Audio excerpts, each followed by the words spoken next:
Bonjour à toutes et à tous, et bienvenue sur notre chaîne Intelligence émotionnelle. Aujourd'hui, nous explorerons en profondeur la gestion des émotions dans le football et son impact sur la saison 2024-2025 du Real Madrid. Pourquoi cette équipe légendaire semble-t-elle peiner à décoller? Restez avec nous pour une immersion pertinente au cœur d'une crise émotionnelle qui dépasse le simple résultat sur le terrain. Gestion des émotions et crise du Real Madrid. 2024-2025, l'envers du décollage. Si vous appréciez ce contenu, n'oubliez pas de liker, partager et vous abonner pour soutenir notre chaîne et ne rien manquer de nos prochaines vidéos. Partie 1. Le vide de leadership émotionnel. Pour comprendre la situation, il faut revenir sur l'un des piliers émotionnels du Real Madrid, Toni Kroos. Ce joueur, doté d'une vision de jeu exceptionnelle et d'un calme qui rassurait toute l'équipe, occupait un rôle bien plus grand que celui de simple milieu de terrain. L'absence de Kroos a créé un vide en termes de leadership et de gestion des émotions. Sans figure pour recentrer l'équipe lors des moments critiques, le groupe semble déstabilisé dès les premiers instants de la rencontre. On observe sur le terrain une équipe moins fluide, incapable de transformer la pression en force collective, et surtout en manque d'un guide capable de canaliser les émotions. Partie 2.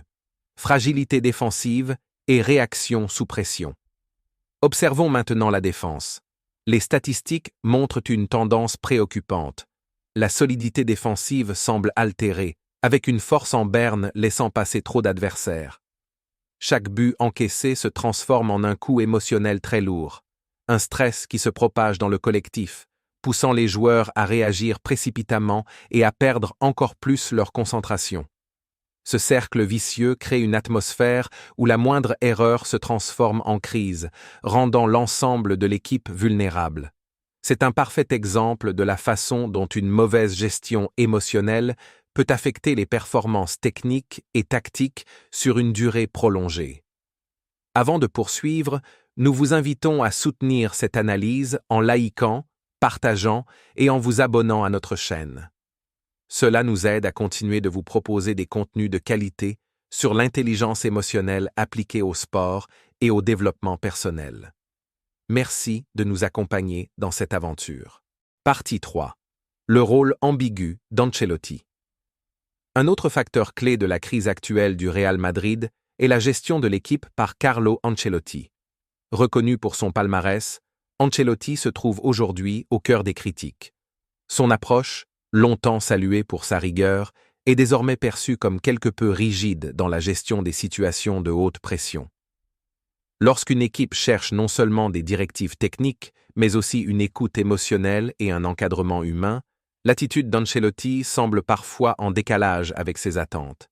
Cette incapacité à insuffler de la créativité et une cohésion émotionnelle renforce une dynamique déjà fragile au sein du vestiaire, où la frustration finit par s'accumuler. Partie 4. Vers une réhabilitation holistique. Au-delà des failles actuelles, une solution se profile, adopter une approche holistique qui intègre la gestion des émotions. Imaginez une équipe qui ne se contente pas de réagir aux erreurs, mais qui transforme chaque moment de stress en opportunité d'apprentissage et de cohésion.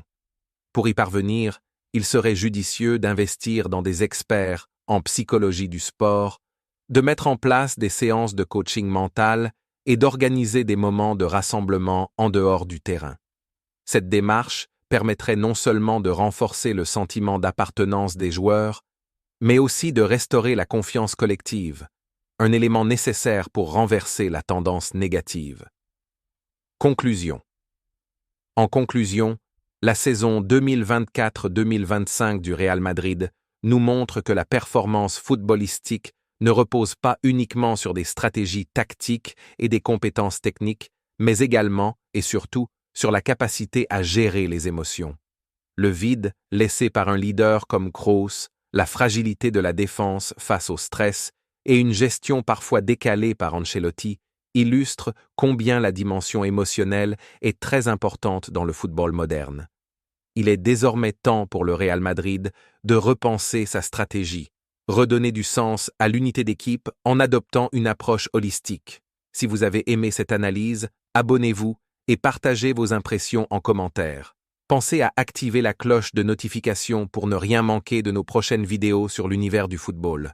Merci d'avoir suivi cette analyse approfondie et à très bientôt pour de nouvelles perspectives sur le jeu que nous aimons tant.